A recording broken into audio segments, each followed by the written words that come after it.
Welcome back to the follow-up question and the first episode of 2023. As you prepare to listen to the episode, I would love for you to consider something for me. Do you believe it is possible to connect with someone in a way that they have never experienced before?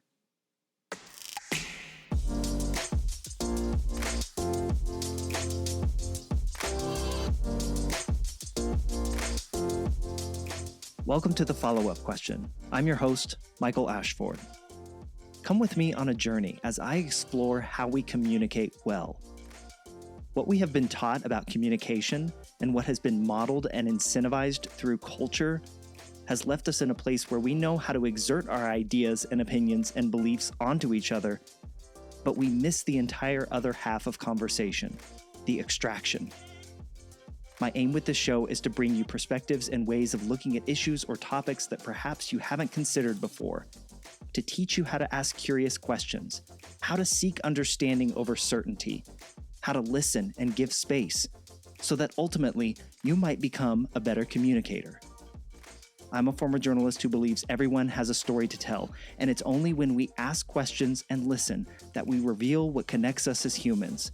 Our dreams, our desires, our experiences, our ideas, and what we stand for rather than what we are against.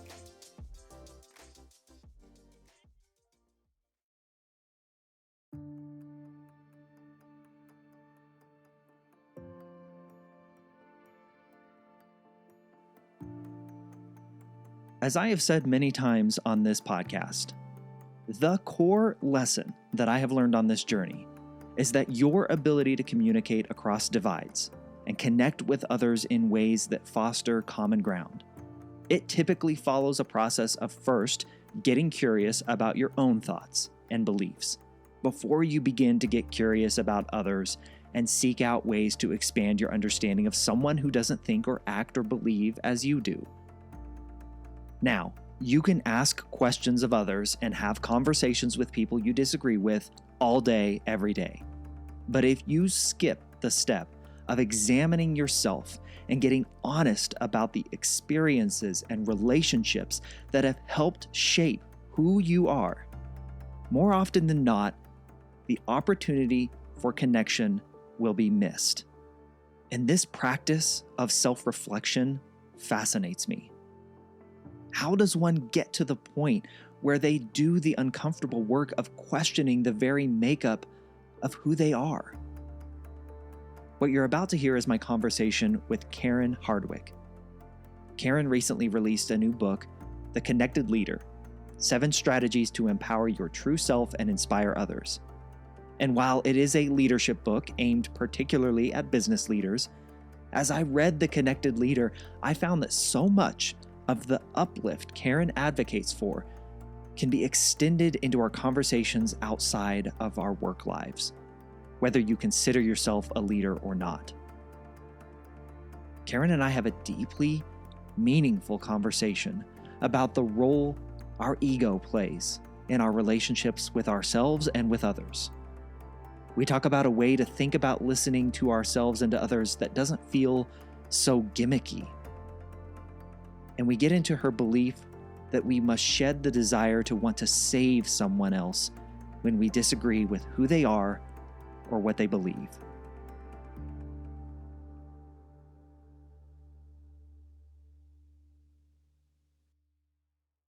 I am in Colorado, and you ended your book with a story from this beautiful state of Colorado.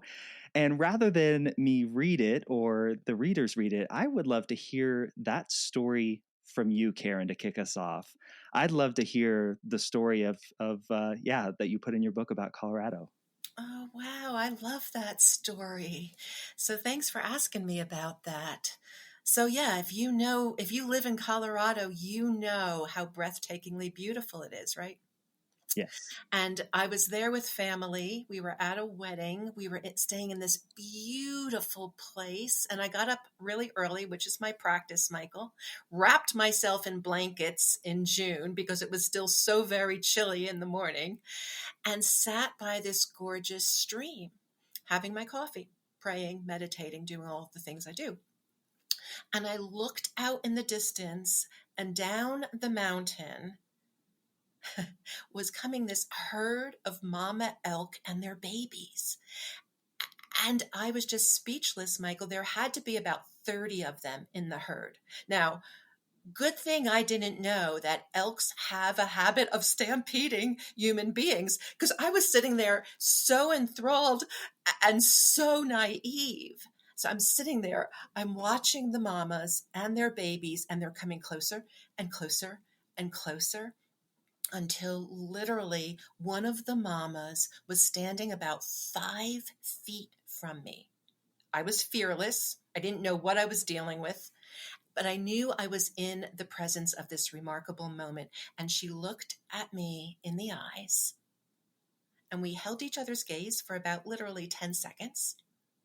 And then she turned her massive head, crossed the stream, her baby followed her, and they rejoined the herd, and down the dirt road they went. And I was just speechless. And I could hear my cousin, who had come out of his cabin by then, yelling to me, like, "Are you okay?" And I didn't even know that I should probably have been nervous. Now, here's the part of the story that's also remarkable. I knew that something really meaningful had just happened. So I did some research, and the Native Americans believe that when an elk crosses your path, they're bearing a message. And the message is that you are about to embark on a journey, and to stay the course, and to persevere, and to stay connected to your herd, to that power of connection. And it was really a sign of things to come for me in the next few months. So the natural world, God knew what was happening and sent me this beautiful message. And yeah, you alluded to it there. There was so much that happened after that. Certainly losing your husband to Alzheimer's, writing the book that we're going to talk about today, and many other things. But Karen, that story, and why do you think it had such an effect on you? Why was it so important to put that in the book and let us in on that moment of, gosh, that had to be a very meaningful personal moment. Why was that important for us to know about that? I like to share stories like that, Michael, and thank you for asking. I like to share stories to invite other people to be more mindful about what's going on in their lives. So what would happen if we human beings were more curious about all the things that perhaps we thought, oh, that's just something that happened, instead of, I wonder if there's a deeper meaning to that. What would we be like in relationship and in our daily lives if we were more mindful of the spiritual, relational, emotional miracles happening around us all the time? So I tell that story to invite people to be more mindful about what's going on in their lives. What signs might they be given? I believe you wrote in the book that the Connected Leader is the name of the book, 7 Strategies to Empower Your True Self and Inspire Others. I believe you wrote that it's not just a leadership book, it's a quality of life and self-discovery book, I believe is how you put it in the book. Why is that connection important? And let's jump into it. Curiosity is a big part of what you write about in the book. But why is making that connection between that curiosity and getting introspective about your life so important to leadership? First of all, Michael, I truly do believe that we are all leaders. Anybody who has people entrusted to their care is a leader. We are being watched, whether we are stay-at-home parents or whether we're CEOs in the boardrooms. People are entrusted to our care, and that means something. That means that we are leading people through the chaos, through uncertainty, that we ourselves become the role model. So I like to invite people to be more curious about themselves. All connection starts, Michael, with a sense of self-connection, because we can't really connect to other people until we connect with ourselves in really super rigorous, honest ways. Why do we want to become leaders? You said, obviously we step into the role of parent. Anytime we're shepherding somebody, we're adopting that leadership mentality. But why do you think we want to become leaders in the first place? Where does it begin? Where does it come from? Oh, that's a great question. I think most of us embark on the path of leadership not having a clue about how hard it is, and truly it is not for the faint-hearted. I think the motivation for becoming a leader is different, all depending on the individual. A lot of people seek it out because they want to serve others. Some people seek it out because they like to be motivated by the power and the prestige that comes from sitting at the head of the table. And that's a really important question, and something that I believe we need to ask ourselves, like, why am I doing this? What is in it for me? What am I getting from this? And what do I want my legacy to be? What do I want people to be learning about themselves as a result of their connection with me? Now, I think a lot of leaders hide behind titles and salaries and zip codes and their trophies. And what I ask leaders to do, whether they're leading in the family room, or if they're leading on from the stage, what is going on with you? Are you willing to ask yourselves the tough questions? And when we hit that pause button, right? When we hit that pause button and start to become willing to dive deep into the self-discovery process that is so important, that's when things begin to change. The question, perhaps the hard question I have for you, Karen, then, and hearing you say that, and I've been an executive at software companies for the last, almost 15 years now. So I'm coming at it from that professional leadership realm as well. I am also a parent, so I come at it from that angle too. But does wanting to be a leader, and I'm going somewhere with this, does wanting to be a leader start with ego? Is that the core of it? I mean, I think if we go back to our childhood and we say, I want to be the president, or I want to, start my own company, is it at first ego driven? I love that you raised that question, because I love this topic of ego. Now, ego is different from having a belief in our strengths and gifts. Okay? So regardless of one's spiritual beliefs or lack of spiritual beliefs, I have come to see that ego means edging God out.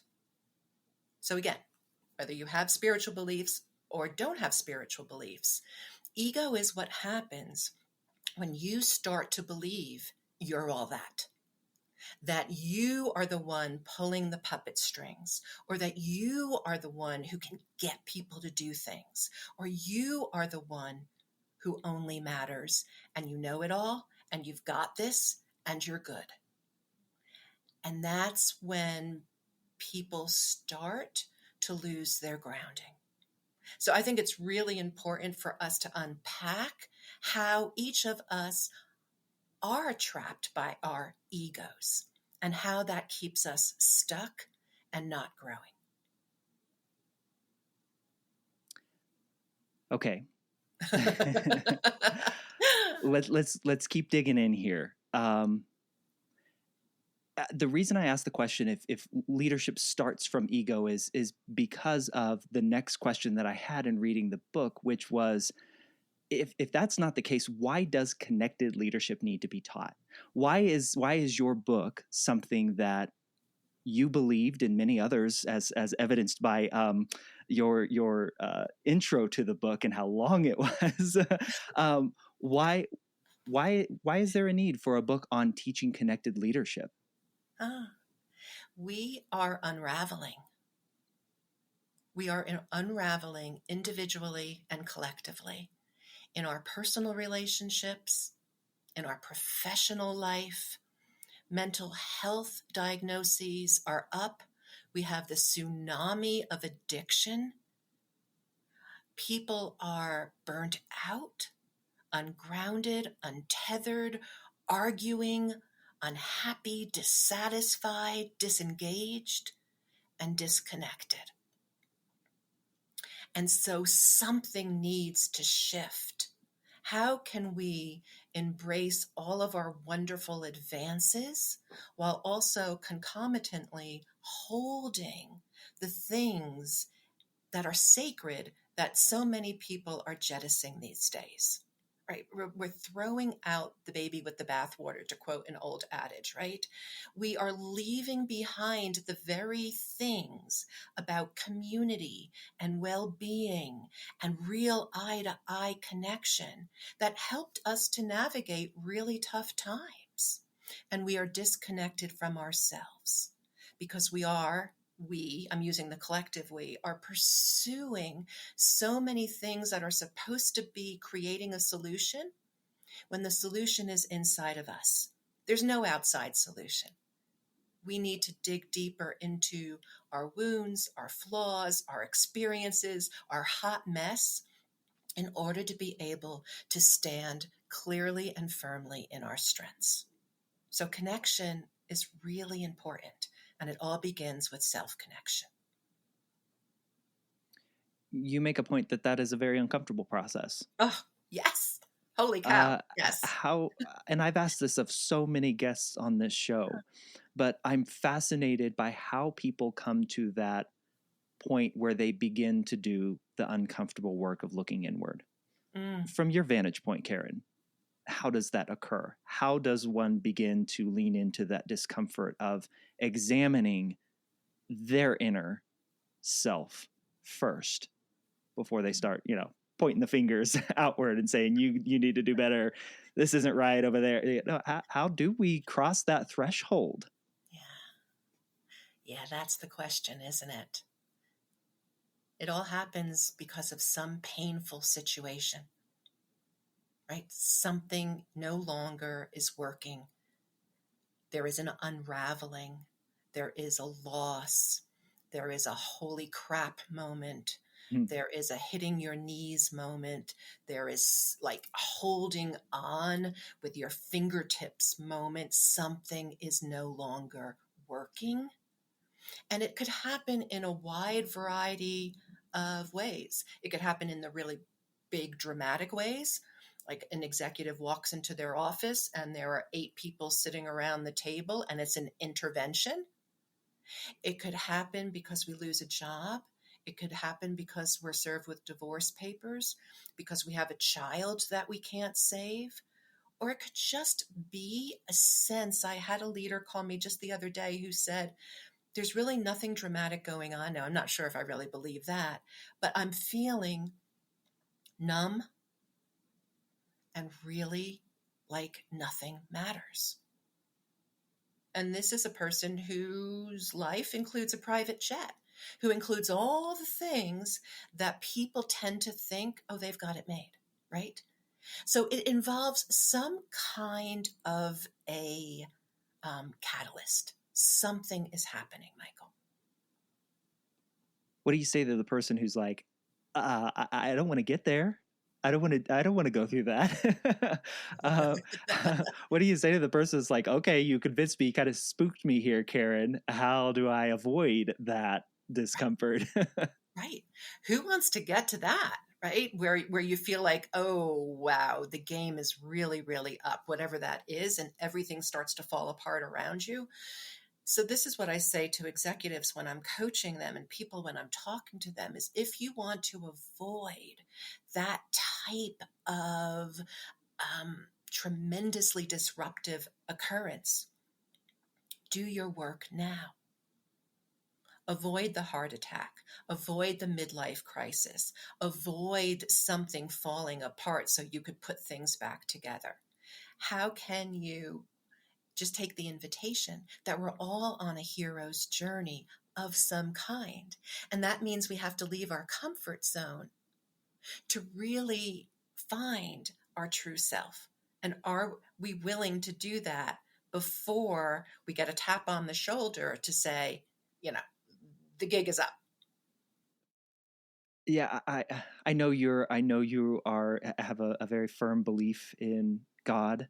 I've always said I'm a lifelong Christian. I've always said I believe there are moments where God will constantly speak to you throughout your life, but there are those moments where kind of shake you by the shoulders a little bit and say, I need you to listen to me. And what you do in those moments, for me and my faith and what I believe, what you do in those moments determines a lot of your go forward.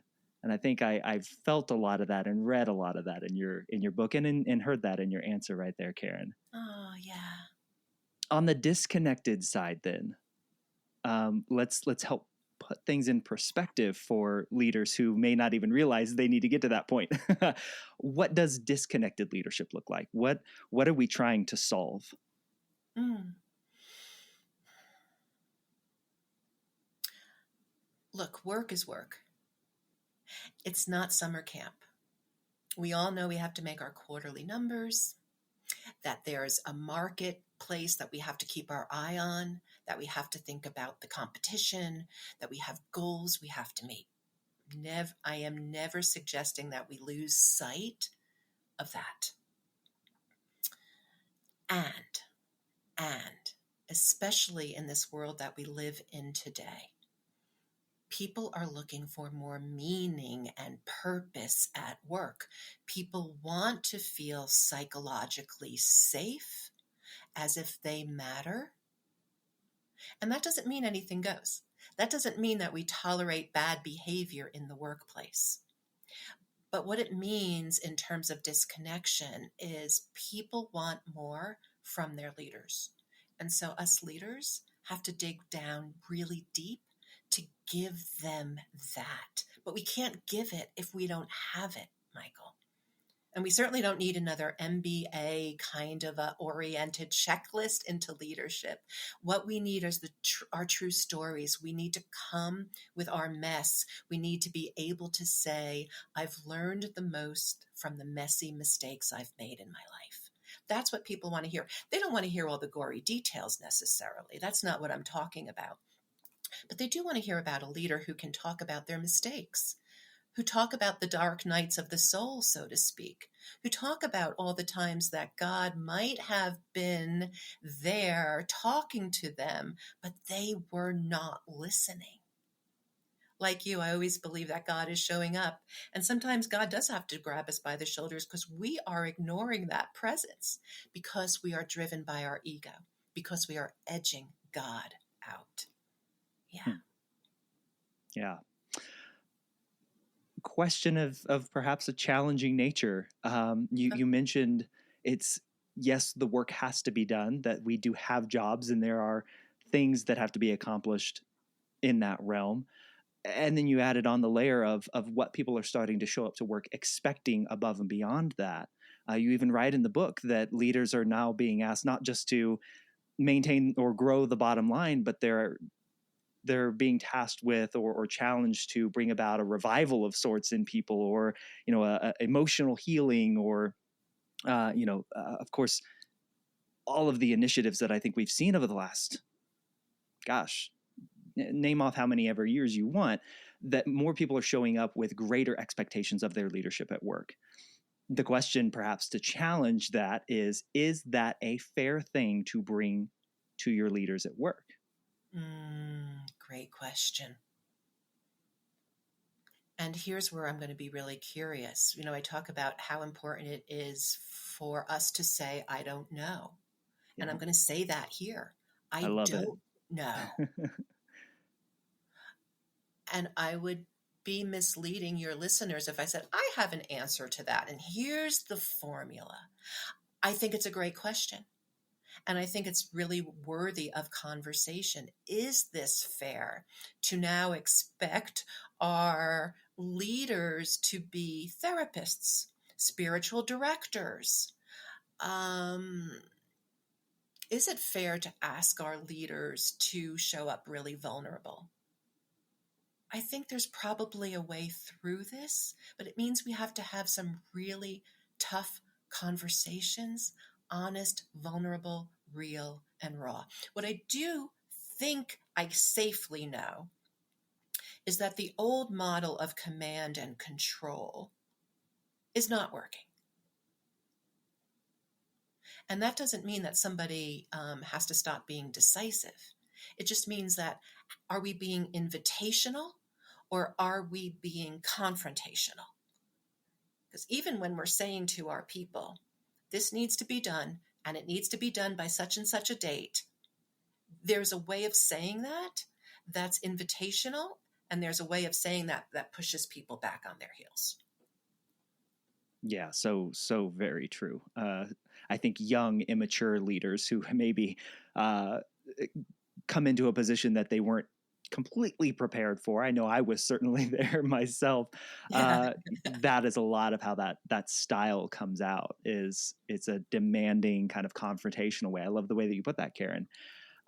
So let's define, I guess, as we start to go a little bit further here, let's define connected leadership. What does a connected leader look like? How do they show up? How do they interact with folks? You talked about just the confrontation versus, what was the word you used? I'm sorry. Confrontation versus confrontational versus invitational? Invitational. Yes, exactly. How else do they show up? They show up with an ability to listen deeply, which starts, Michael, with the ability to listen to themselves. So it's going to be more difficult to give somebody space to struggle, space to figure things out, if we're not giving ourselves that same space.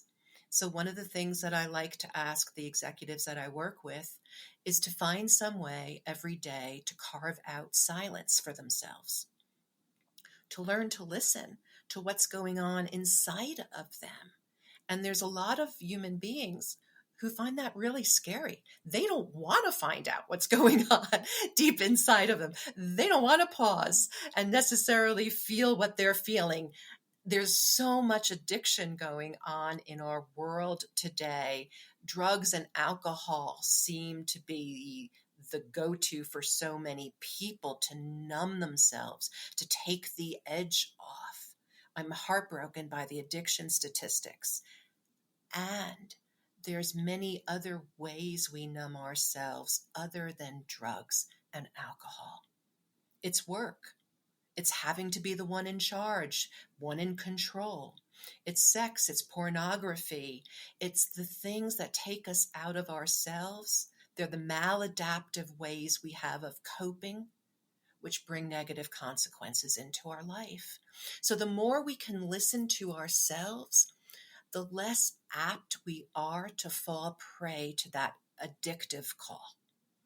And when we can listen to ourselves, we're much more able to listen to somebody else, even when they're saying something that's tough to hear.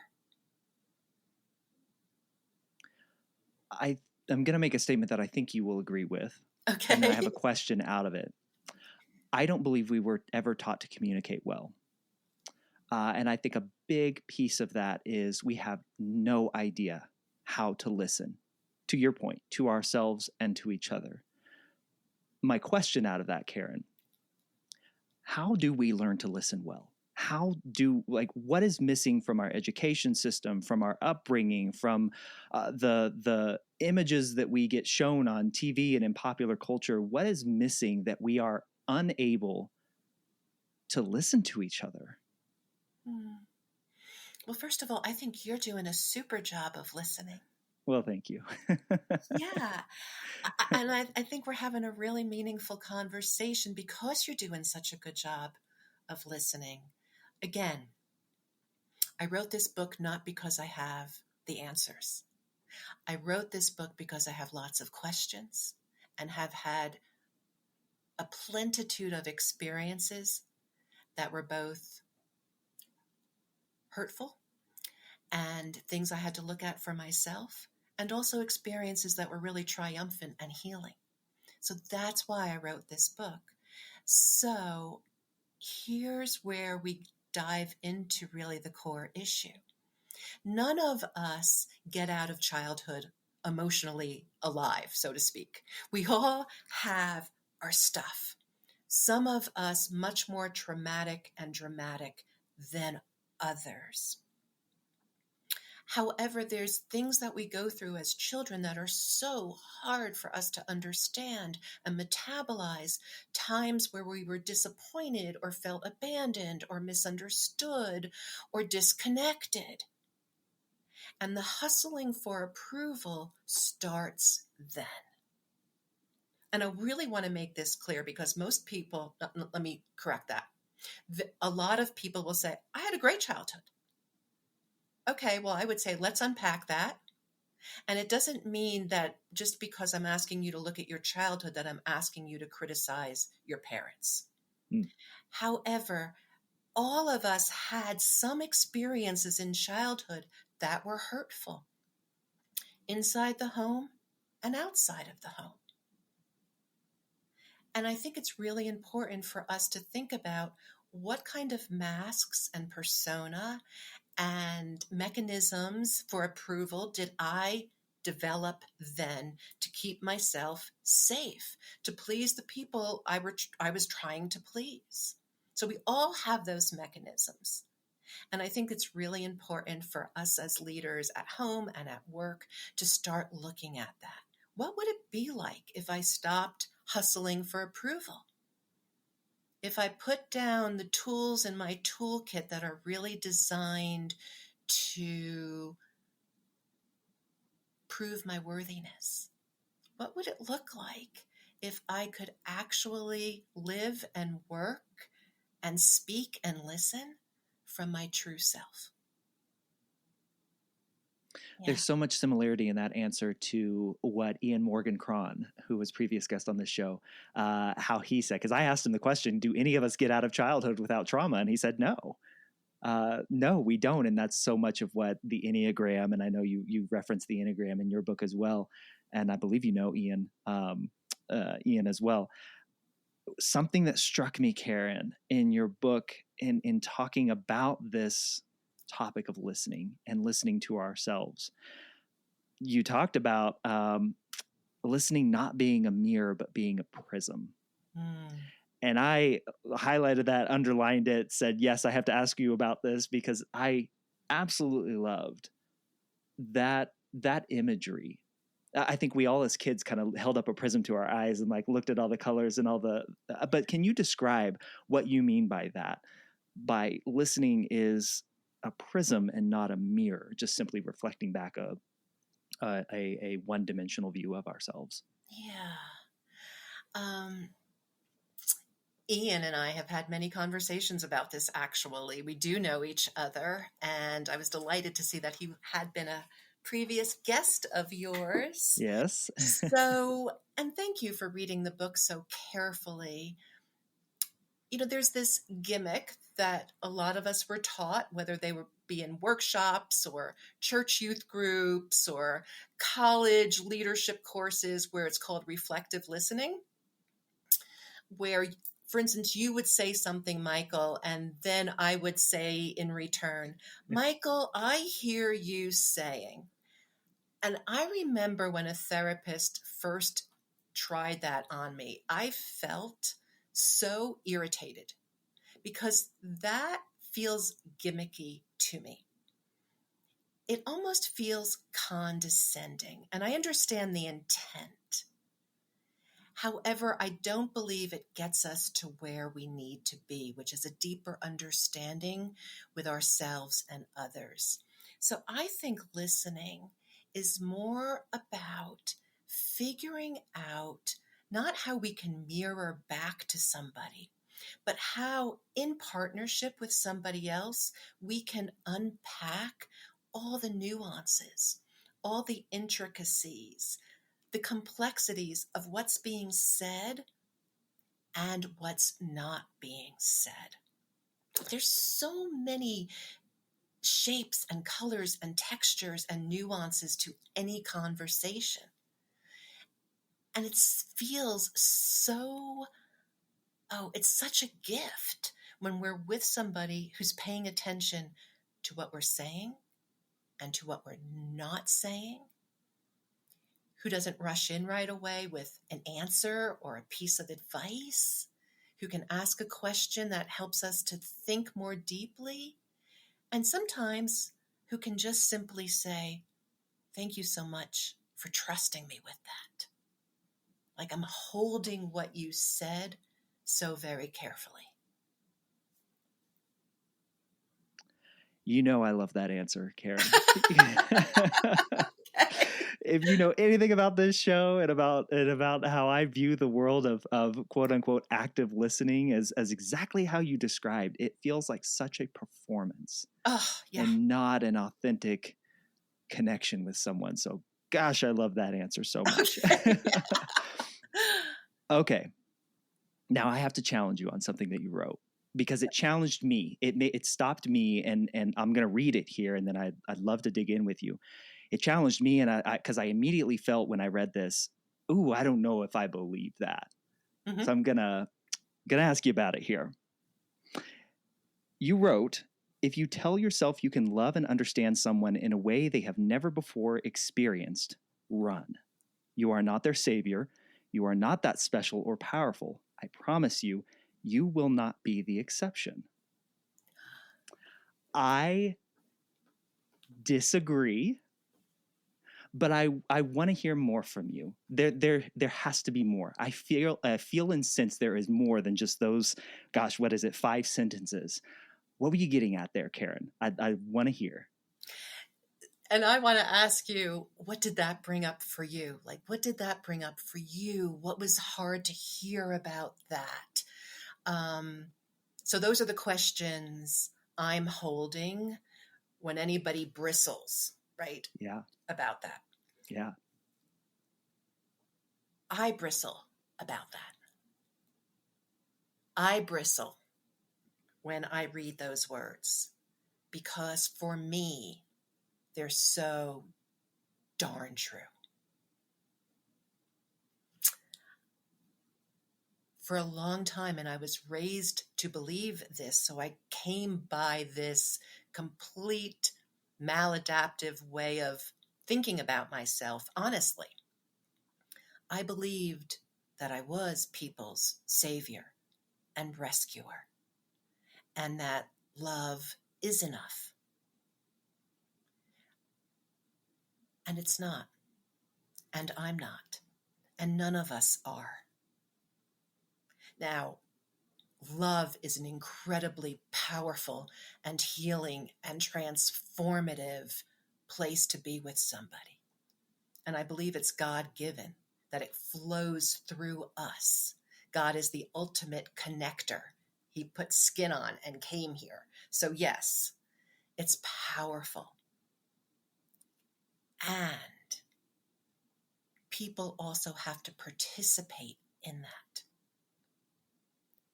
We human beings have to be in a place where we can receive that and feel that and take the invitation.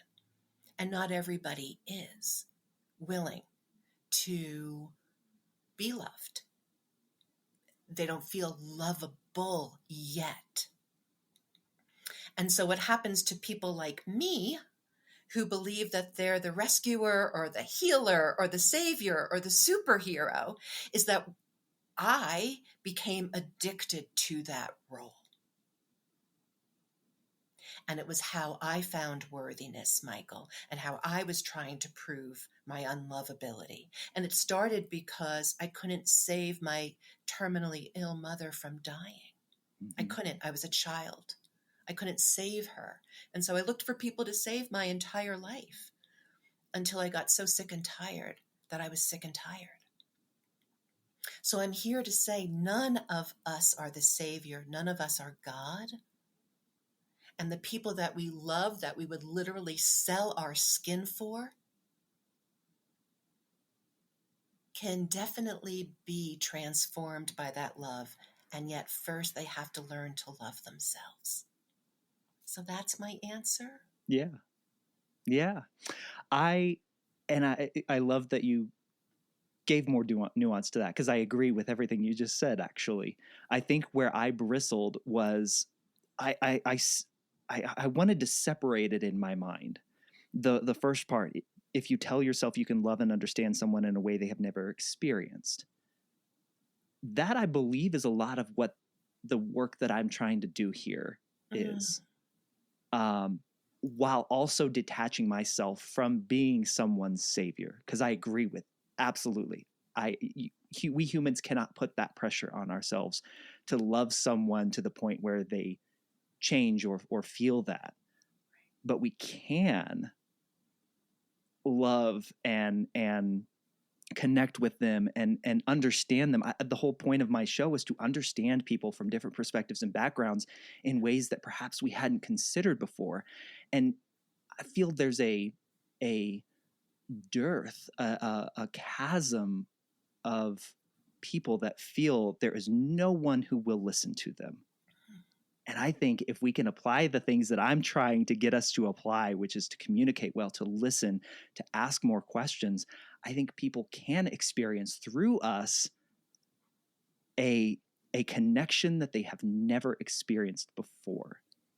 But I agree, to put on yourself that you will then go and save them, quote unquote, from whatever it is you're hoping they're saved from. Absolutely not. Do not put that pressure on yourself. Yeah. So I knew there was some nuance there, Karen. I knew it.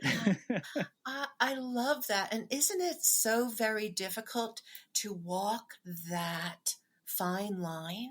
Absolutely. Right? How can we become, this is how I think of it, Michael, and I don't know if this makes sense to you, but the image that I have in my head, again, hard earned, I've gone through some stuff to get to this point. Yes. Is that I would prefer to think of myself, and this is with tremendous humility, as a lighthouse, like shining the light on all the dangerous places, where all the rocks may be, like just being as strong and sturdy as I can be, which takes a lot of work and takes a lot of humility. And it's not all me. It's definitely because of what God has given me. But I used to not stand there as the lighthouse. I used to get off the rocks and go into the harbor and pull the boats in, right? Mm-hmm. So yeah, that's the image that I have. How can we be a lighthouse for people? All of us, how can we be lighthouses instead of getting off of our perch and thinking, I've got to get into the stormy waters myself and pull people out, people who don't want to be pulled. Yeah.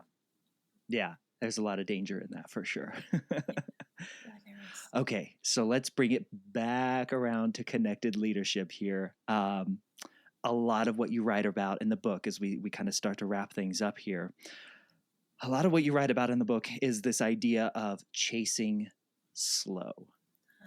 And you're gonna, I don't know, a leader. Interestingly enough, at where I work full time, we have this saying that we call turtle police. If we feel like we're getting too ahead of our skis, to use a cliche, if we feel like we are rushing too much, if we are setting arbitrary deadlines for ourselves that do not need to be there, one of us will raise our hand and say, turtle police, slow down. We're going too fast on this. We need to think through this more. I immediately thought of chasing slow. How is that message received when you bring it to an executive, to a leader? Hey, slow down, actively. I hear chasing slow and I think actively slow yourself down. Put a governor on yourself. How is that message received? Yeah, not so well sometimes. I gotta imagine. Yeah. With a lot of disbelief, like, slow down. Are you kidding me? Like, the competition is nipping at our heels. Our numbers aren't where they should be. We need to be speeding up. Look, think about it this way. Food prepared in the slow cooker is so much more satisfying than something heated up in the microwave. And that's how we humans are wired. We need to be in a slow cooker in order for whatever it is that we're focused on to be satisfying, to be long lasting. Most things, and certainly we human beings, are not microwavable, and neither is connection. So we slow down so we have the stamina and the perseverance and the ability to withstand life on life's terms. If we are not able to be present in the moment, and this for many of us is aspirational, it also means chasing slow, that we forgive ourselves when we don't do this. It's about being in the present moment of our experience. It's like when your team members say, whoa, whoa, whoa, it's too much right now. Let's tap the brakes. Let's get out of the car. Let's take a breath. Let's go for a walk. Let's do something and then come back to this. The ability to say we need to do something differently in this moment is chasing slow. It's being tuned in. Yeah. For the leader right now, whether it's assumed leader, a parent who is trying to navigate their way through the teenage years, or a leader as an executive at a company leading a team. I don't want to use the word, how do you convince them? Convince is not right, but how do you get someone on board with chasing slow, with, not just worrying about the bottom line, with the whole mentality of your book, which is connection with yourself, connection with your team. How does one begin to say, get out of the mindset of, Karen, you don't know me and my situation, to adopt this push that you are advocating for? Yeah. I love that question. One of the things that I use as an invitation for growth and connection is ask the executive if they're willing to go through something that I call a live 360, which means that we gather feedback. I talk to their stakeholders. It could be it's their team, it's their direct manager. If they're the CEO, it's the board, their colleagues, and we gather feedback on this person. And it's done in a really honest, confidential, loving way.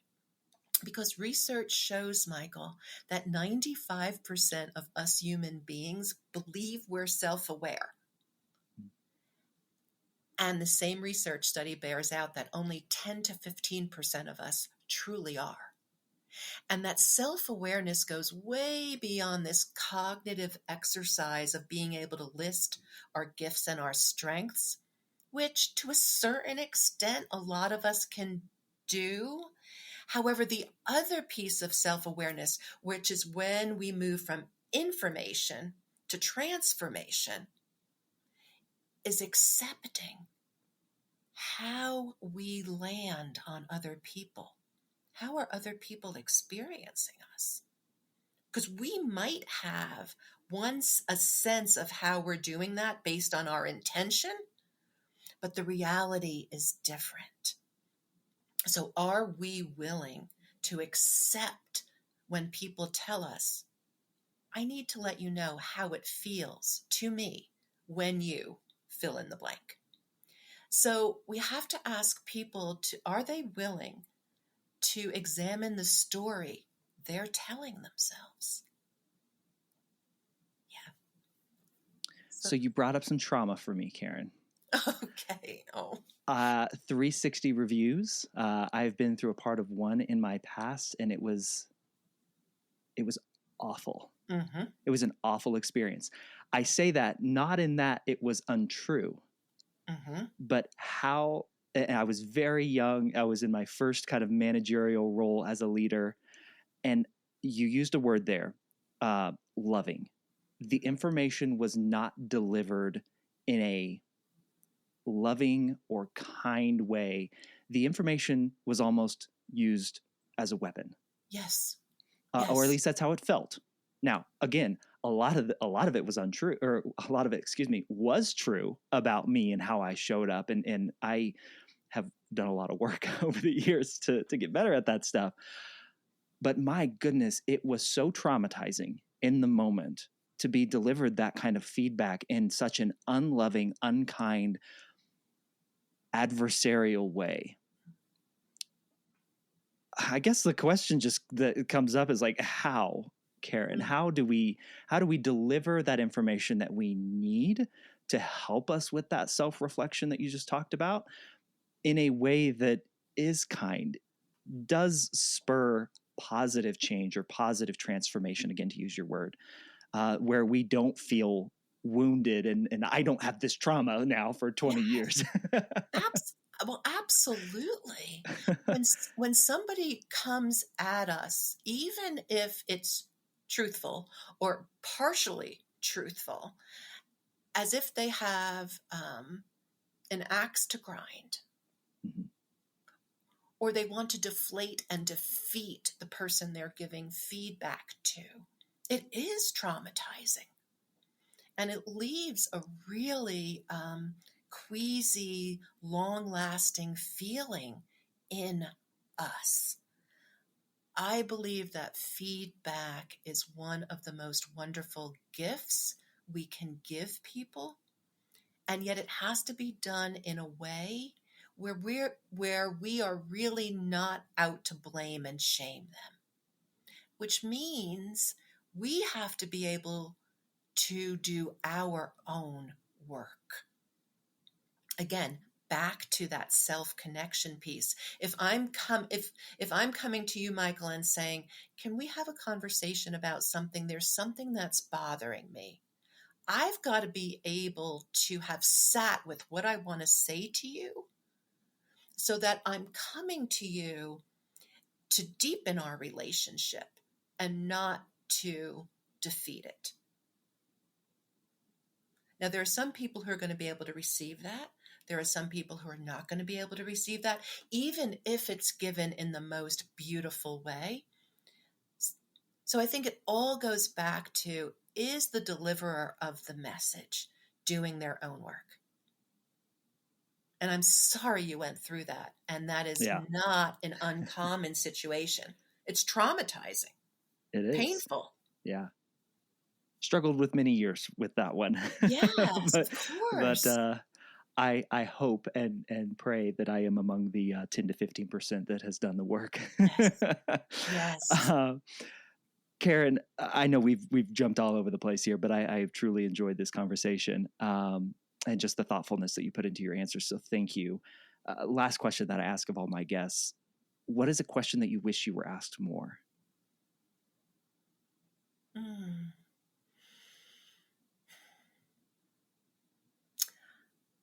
What is a question I wish I was asked more? What is hard for you?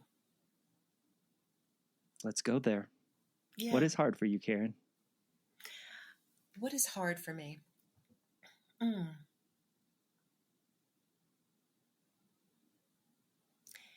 It's still hard for me, Michael, to realize that I can't change those I love. It's still hard for me. I accept it. I've had to surrender to that, and there's been a tremendous freedom in that. And yet, when I am afraid or fearful or overwhelmed, not being able to save somebody I love and change them and show them the way is hard for me. Can you put that in the context of a business leader? How would a business leader might not use the word they love their employees. Some might.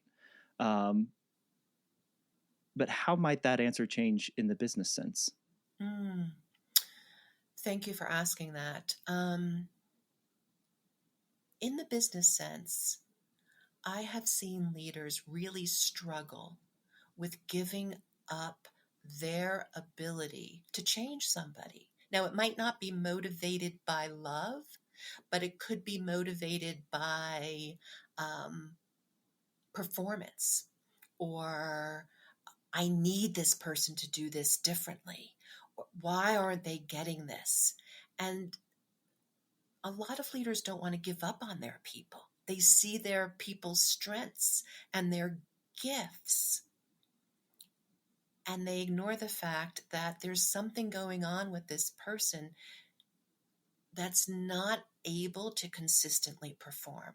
So they over-index on their gifts, and they ignore the fact that this person is really struggling with whatever they're struggling with.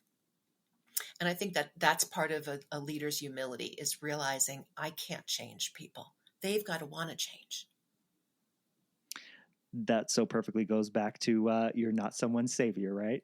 Like we talked about earlier. So I think that is a wonderful place to leave it. Karen, thank you so much. I loved where the conversation ended and where it landed. So Karen, thank you so much. I appreciate it. Thank you so much for your time.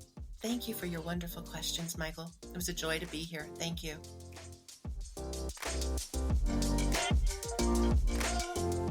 So many thanks to Karen for joining me on the show for this first episode of 2023.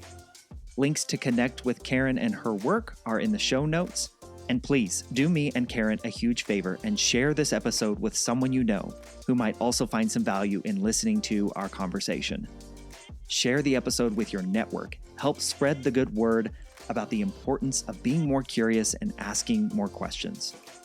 And if you like the conversations with the amazing guests like Karen Hardwick that I have on the show each and every episode, subscribe so that you never miss when a new episode drops. If you ever want to get in touch with me, you can always email me at michael@thefollowupquestion.com, or you can go to my website, michaelashford.com, and reach out there. I'll catch you on the next episode of The Follow-Up Question. And until then, keep asking questions.